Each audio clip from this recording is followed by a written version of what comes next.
Well, hello everyone. I can see you filing into the Zoom room. Very excited to see that happening. We had a big RSVP list for today's chat, so really excited that this topic is something that is resonating with people. I'm Bex Hayhoe. I am the Executive Director of United to End Homelessness here with Orange County United Way. And I want to say thank you to everybody who sent in questions in advance of our chat today. Those questions really help us shape the agenda for our events. So it really does become that community chat aspect that we hope to achieve in these conversations. This month, very timely, we are going to be talking about polling and other research that helps inform and inspire social change around homelessness and housing. And last week, for anybody who is local here in Orange County, you may have seen the OC poll in the headlines of the Orange County Register and making its rounds. So we are just thrilled to have our partner from the OC poll here today, as well as a partner from up in LA. So today, I'm really excited to be joined by Dr. Jon Gould, the Dean of the School of Social Ecology at UCI. And he has a big job and a really impressive bio that would take me a very long time to read. But he oversees departments that look at innovative solutions to social issues here in Orange County and around the world. The other guest that we have today is Tommy Newman, the Vice President of Public Affairs for United Way of Greater LA, who's been a key leader in the Everyone In initiative to build a community movement advocating for affordable and supportive housing across LA County. And Tommy has undertaken a lot of things over the years that I've known about his work, and I'm so excited that he's going to bring his expertise to our conversation today. So before we dive into the formal agenda, I would love for you each to introduce yourselves. So Jon, I'll come to you first. Thanks, Bex, and good afternoon. Thank you for all of you who've tuned in today. As Bex said, I am the Dean of the School of Social Ecology at the University of California, Irvine. We just hit our 30th anniversary last year.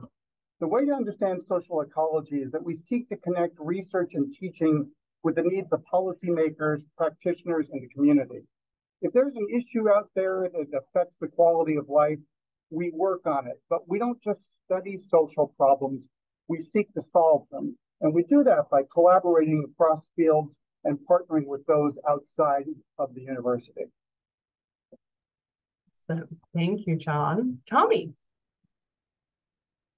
Well, thanks, Bex, and good to be with you, Jon, and happy to be dialing in from here in LA.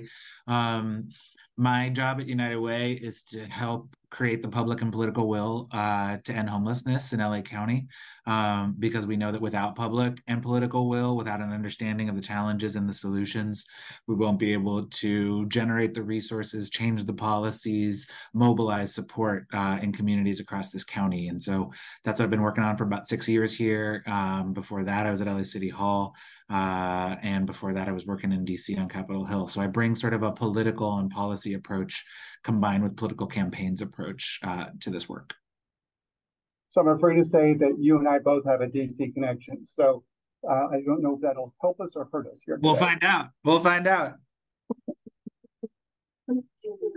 Well, this is why I'm so excited to be hosting this conversation today between these two experts.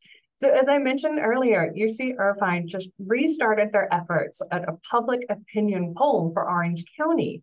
And so this is really asking residents, what issues do Orange County residents think are the most pressing? What are the things that are concerning them? What are they ruminating over? What is keeping them up at night?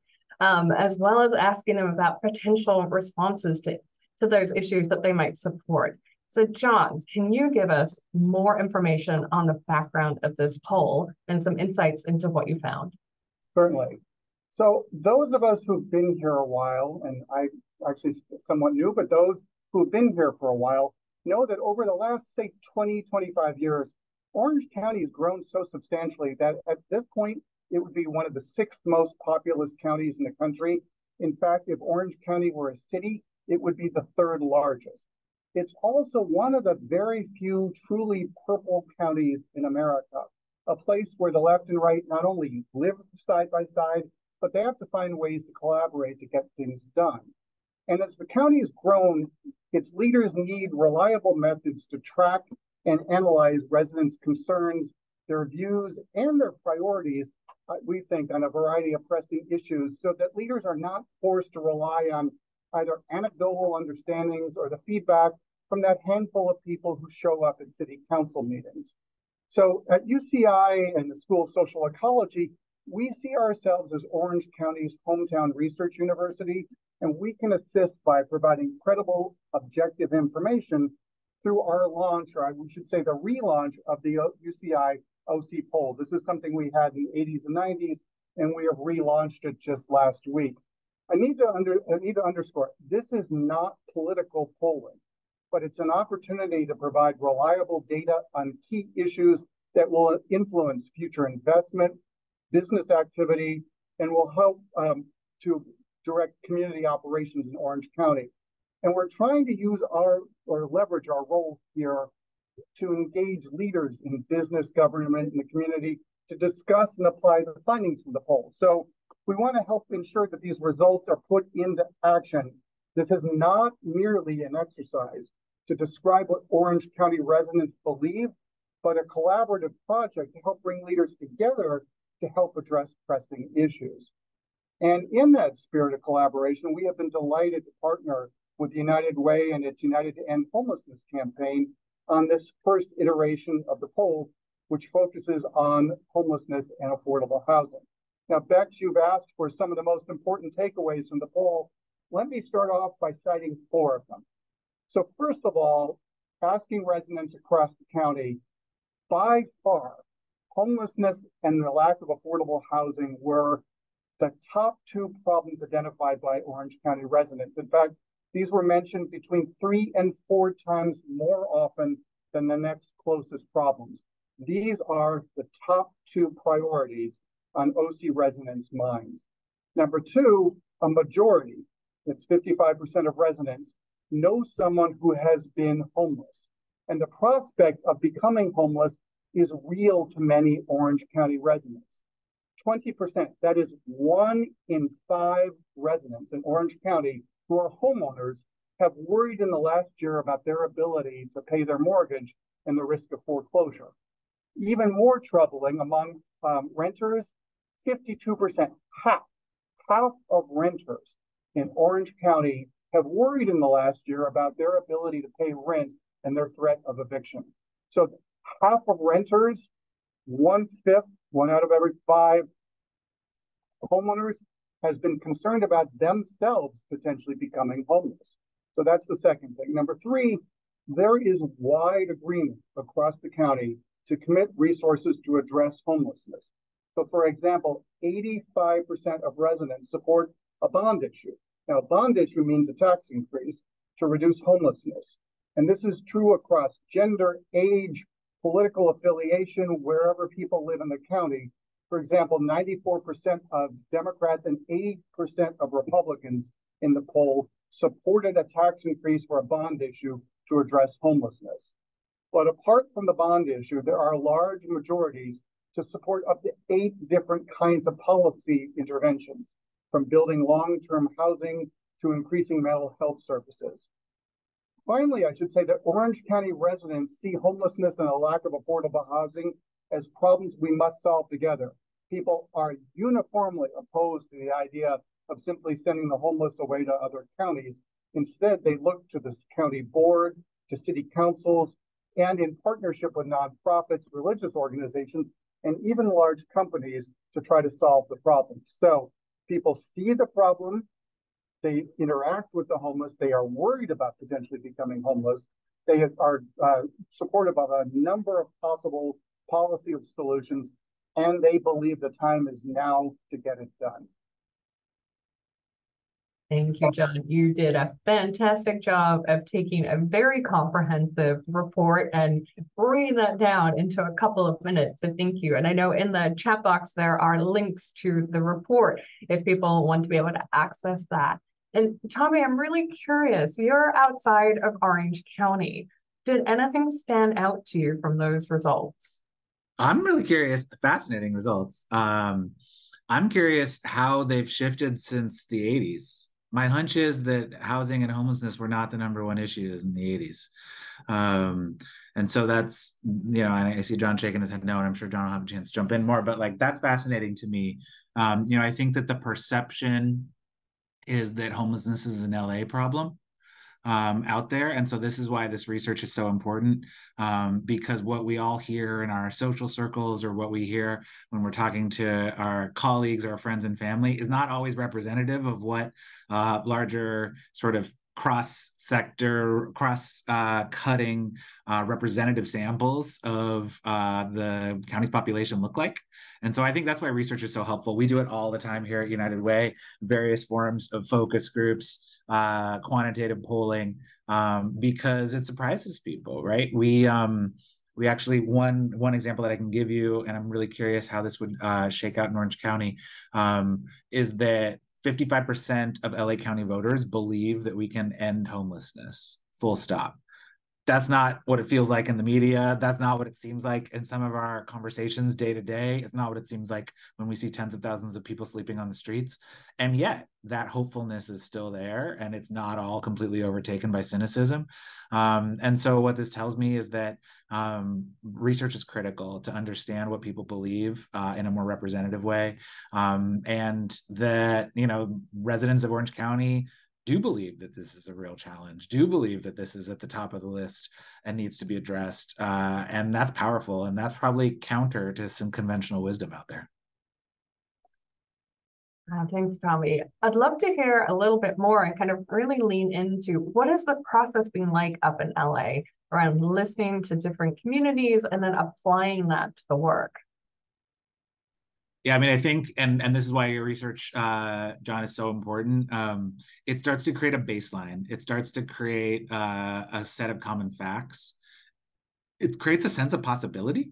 Like, for a lot of us, I'm a little bit younger, so maybe not necessarily me, but a lot of us who've been working on housing and homelessness issues for decades, we're trying to persuade people that it was important to deal with. We're trying to persuade people that we needed to invest in solutions, that we needed to change policies, that more needed to be done. Like, that was the work for decades. And, some of the folks that I've worked for here in LA through the years are still stunned that it's the #1 issue in LA. And so that's a dramatic shift, Bex, and that's a big deal. And so what does it mean? It means that we don't need to persuade people it's important. We don't need to persuade people that it needs addressing. What we need to be able to do is show the plan. What can we do? The path, how are we going to get there? And the progress. What are we doing to move the needle to reduce homelessness and to increase housing affordability? That's where we are. We're not in the persuade people it's a problem. We're in the build consensus around solutions. That's fascinating. Yeah, it's always really interesting to hear kind of where LA is at and the possibility for where we could be around that consensus building for solutions. That was certainly some of the things that I think surprised us about the results here in Orange County. Jon, I'm going off a little bit of our planned agenda, but building off that, the consensus for solutions. Could you share kind of what your thoughts were when you saw the results of the poll around consensus for solutions? I know we referenced the potential around a bond measure, but there were some other solutions that were proposed that people had thoughts on. Well, let me kind of get to that question through a little bit something else that just kind of dawned on me, which is, why do we even do a poll? If we think people believe something, why is it that we're doing this? And then that helps us figure out, are there things in here that are surprising or not? There's a college president I once knew who remarked that we all think that we're social scientists. We're just not very good at that. By that, what she meant is we all think from our own personal experience, we understand how and why people act and how the world behaves. But the problem is that we're naturally limited to our own experience, and we're often operating on anecdotes rather than with a full picture of what's happening. And that's kind of a little bit of how people come at this poll. Well, we think we understand what's going on in LA. Is that going on here or not in Orange County or not? And in fact, in many ways, that's why we launched the poll, because these issues are just too important for leaders to operate on what they think people believe or based on the reactions of a few people who show up at a city council meeting. So kind of getting back to the question you just asked me, I think with this first iteration of the poll, there has been some data where people say, yeah, I figured that. For example, homelessness and affordable housing being ranked the number 1 and 2 most cited problems.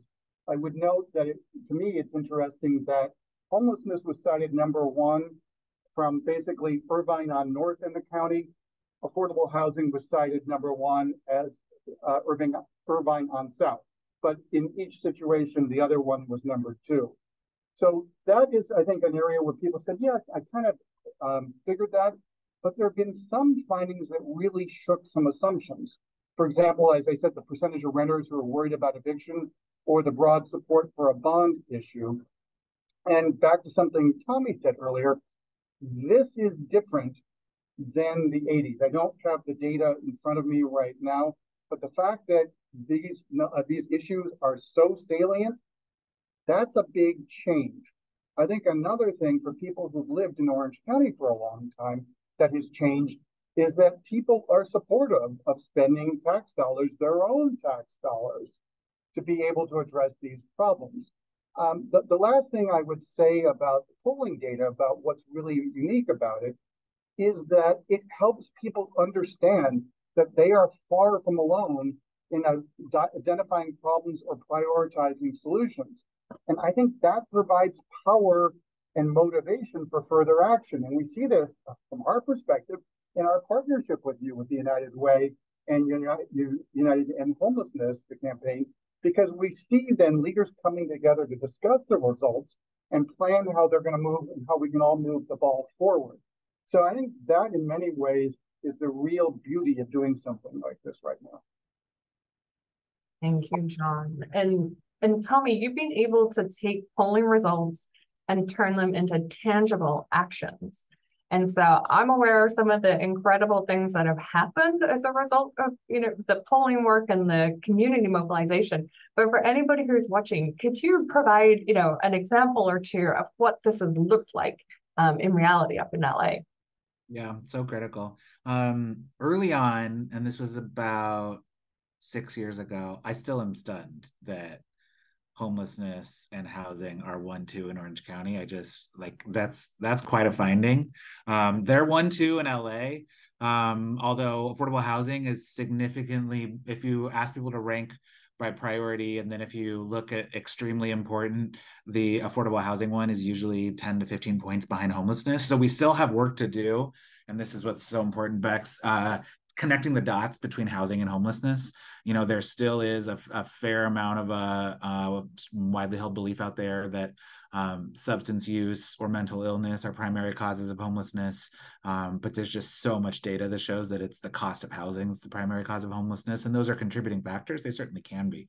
But connecting those two, I think your research and our research shows that we still have a lot of work to do to connect the dots between those two things. Up here in LA, one example that I could give is in a survey that we did way back in 2016, we found that 2/3 of voters would support supportive housing being built in their neighborhood. Supportive housing is just a regular apartment building with on-site supportive services, really critical glue that helps make that building function. It's appropriate for folks who've experienced homelessness for a long period of time or many times. And that ran completely counter to conventional wisdom, right? Conventional wisdom was nobody supported having anything anywhere close to where they live. And so what did we do with that data? We were like, well, shoot, if 2/3 of people believe that out there, like, how do we find these people? How do we find these people and get them connected into the conversation so that, to Jon's point, they're showing up at a city council meeting as well? And it's not just somebody who's scared or doesn't understand what the solution is, but somebody who understands. And then we started to help people understand that, like, oh, there's actually a lot of this already out in communities. There's supportive housing everywhere, and you probably didn't even know it because it just looks like a regular apartment building. And so we use that data as evidence for funders, as evidence for supporters, as evidence for anybody who cared that, oh, wait, there is to turn an old phrase, silent majority out there who supports this, who supports these solutions. And that inspired the creation of the Everyone In campaign. Lo and behold, nearly 100,000 people have signed up for that campaign. And we would use texting and other tools to say, hey, there's a community meeting, or did you know that this is being proposed? Let's get on a call and talk about it and learn about it. And you can tell your neighbors and friends that you support it as well. And that this is not something that we need to be scared of, but instead it's a great long-term solution that will increase the quality of life for everybody. So that's just one example of how research opened the door to creation of a campaign that opened the door to the right messages and the right ways to approach it to inspire people to take action. And, that was all we needed. If you had 10 people who showed up and they didn't like something and 10 people who showed up and they supported it, that gave our elected officials enough confidence that they weren't out there on their own. They weren't sticking their necks out and about to get whacked. And so they moved forward. And so that became momentum that led to changes in state law that expedited the creation of this housing, those same folks who would mobilize to call state legislators. And so we've just built from there. But it always starts with sort of understanding who your audience is and what they believe and how you can meet them where they are and move forward together. It's a great point, Tommy, about how research begets progress. So, for example, in the poll, one of the things we saw was that residents are not entirely comfortable having housing developments or housing formerly homeless in their neighborhoods. Only 43% were very or somewhat comfortable doing that, whereas 48%, about half, were moderately or strongly uncomfortable. And this is what we sometimes call the NIMBY phenomenon, not in our backyard, or not my backyard. And the assumption oftentimes is, well, if you put the formerly homeless in a neighborhood, you're going to see crime go up and housing prices go down. And this is another area where we in the School of Social Ecology have engaged in some research that we think will help advance the ball in understanding what's really going on. So we have a livable cities lab in our school that's directed by Professor George Tita. Professor Tita, along with Professor Emily Owens, looked at what happens when affordable housing projects go into neighborhoods across Orange County. And that what they found was that within a 3-mile radius of these new developments, property values actually went up and crime stayed the same or went down in a couple categories in that same 3-mile radius when these new projects went in. So this is an area where research can help address some of the concerns that people have to show them that actually, in reality, this isn't occurring the way that they may think it is. And so, again, this is back to my point about, in the end, most of us are not really good social scientists in the way we understand the world, but our fears are real. And so research can help address some of those fears in order to help move the ball forward in understanding what's truly going on. Thank you so much. It has been UCI has been such an incredible partner with the research. And so we are very, very thankful. The research from the Livable Cities Lab, that link got dropped into the chat box. And I did see somebody said they can't copy and paste the links from the chat. So just wanted to let you know, we will send an email out to all attendees with all of the links of everything we've been talking about. That'll land in your inbox sometime after the chat. But it's great to see that people are so excited and want access to the data. They want access to the research. So Tommy, is there anything else kind of as our neighbor on the other side of the orange curtain, are there any other things that we could be learning from that would help us here in Orange County? What advice would you have for us? I think I would really focus on that plan, path, progress framework, because when people believe that something's a problem, and clearly they do believe that it's a problem in Orange County, just like they believe it's a problem here in LA. Their next question is, so what can we do about it? And I think human beings are generally, we could do a survey on this one. Human beings are generally hopeful and optimistic people. So they're like, okay, I think we can do something about this, but like, I'm not an expert in this. I'm not an expert in housing affordability. I'm not an expert in social services. So help me understand what is that plan? What do we need to do? What do we need to do that's going to make a meaningful impact how do we get there? What are the steps along the way? So not just a plan with a North Star or sort of vague ideas, but a path. What are those steps that we need to take, whether it's changing policy or changing hearts and minds, or coming up with more resources, and then progress. Like, tell me how it's going. Tell me how it's going. Tell me if it's working or not. Tell me what needs to be different. That has been sort of a central thesis for us here in LA through the work that United Way LA is doing, and with so many of our partners, right? Like creating that sense of possibility makes a huge difference, and it's hard work. The other point I would make is using examples from other places that have been successful in this work also helps folks see the possibility, because we don't have a lot of great examples in California or in Southern California of, oh, look at that tremendous success in ending homelessness and getting everybody indoors. But if you zoom out and you look at other places like Houston, for example, has done a great job of mobilizing resources, building a more effective system to get people back into housing quickly if they lose it. And then if we look, internationally at some of the other wealthy metropolitan areas around the world, they don't have tens of thousands of people sleeping on the streets. Why is that? What are they doing differently? How does that apply here? And so it sounds like this is a lot of the work that Jon and Jon's team at UCI is doing, is to sort of take these big challenges and unpack them, peel back the layers of the onion and understand what we need to do. I think, Bex, that's really how we can build and mobilize folks to help get to where we're trying to go. Thanks, Tommy. It sounds like you just gave Jon some new ideas for research. We're all very interested in what the community needs. Well, I know Finland has been at the forefront. I know there's currently a documentary being worked on to look at the impact of the housing first model out of Finland and looking at how they reduced homelessness. So you're absolutely right, Tommy. There are some incredible models out there across the globe for us to look at with the research to back up the effectiveness of those solutions.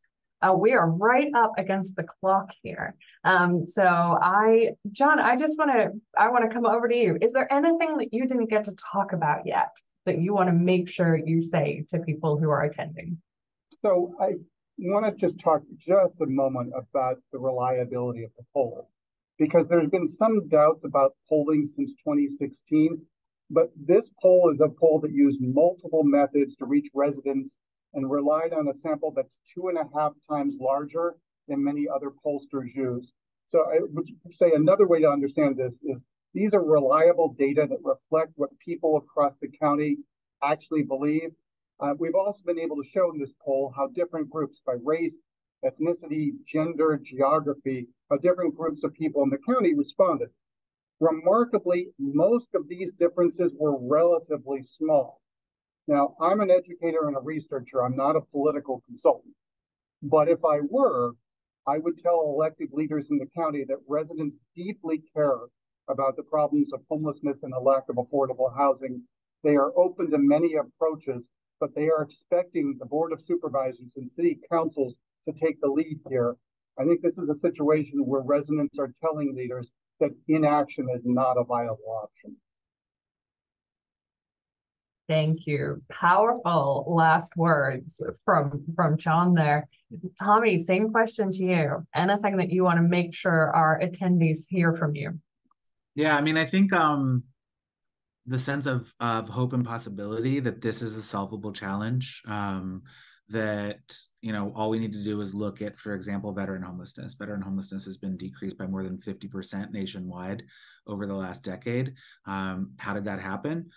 Through an increase in the providing of housing supports and services and supports for veterans across this country. And that's a tremendous success story. And if we continue at the pace we've been doing, veteran homelessness will absolutely be ended.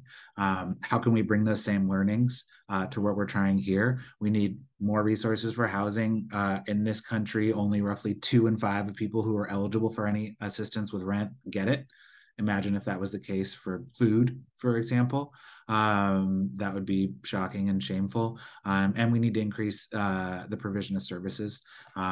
There's some really interesting stuff that's happening right now through Medi-Cal, and the state is really ramping up the ability to use the Medi-Cal program to provide supportive services to people who need it, to help provide a security deposit so that somebody could get into an apartment. So often people can't come up with the dollars for the security deposit, but they could probably pay the rent. So we just got to take this big challenge. We got to break it into smaller pieces. We have to remember that we absolutely can make progress. There are great examples of making progress out there. We don't have to persuade people that it's a problem. Don't waste your time on persuading people that it's a problem. Help them understand what the solutions are and how we get there. Thank you, Tommy. Thank you. Thank you so much. We are right at 12:30, so I'm going to have to wrap us up. But I will say, as United Way and United End Homelessness, we are deeply invested in taking the results of this poll and turning it into action. And if anybody who joined us today hasn't taken one of our advocacy classes or our Homelessness 101 class, please feel free to do so. That is a great way for us to get connected to you.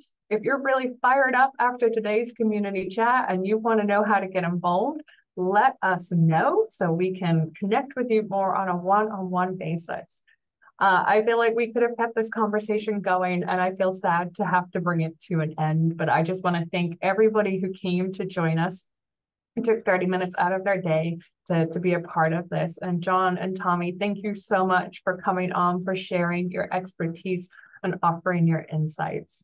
This chat will live on our YouTube channel for United End Homelessness. So if you think, oh my goodness, my friend should have heard this, it'll be up on YouTube in a couple of days. And so you'll be able to access that there. A little survey is going to pop up. This is always just helpful for us to get feedback on the chat. So please feel free to complete the survey that'll pop up on your screens. And thank you so much. We will see you next month.